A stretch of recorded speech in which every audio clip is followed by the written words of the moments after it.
My husband sold the house without telling me.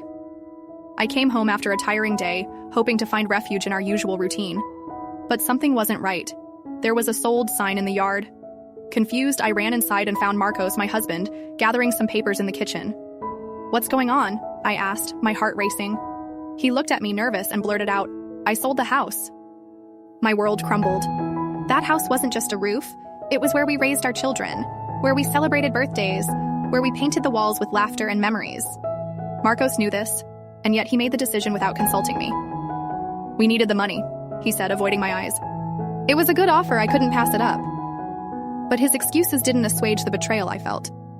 How could he do something so big without even mentioning it? I tried to understand. I asked him why he didn't tell me, why we didn't talk about it as a couple.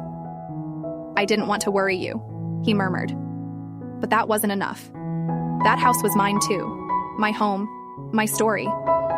I felt like I'd erased myself from a decision that defined us as a family. That night, we barely spoke. I locked myself in the guest room, staring at the photos of our children on the walls that would soon no longer be ours. Anger gave way to sadness, and then to a deeper question. What else had Marcos decided without me? Our trust, which I had thought was solid, now felt fragile. The next day, I demanded details. The sale was already closed, the money deposited. There was no turning back. I told him I needed time, that this wasn't just a house, but a wound in our relationship. Marcos promised we would talk more, that he wouldn't act alone again. But words don't mend broken trust. Now, as we pack, I wonder how we'll rebuild.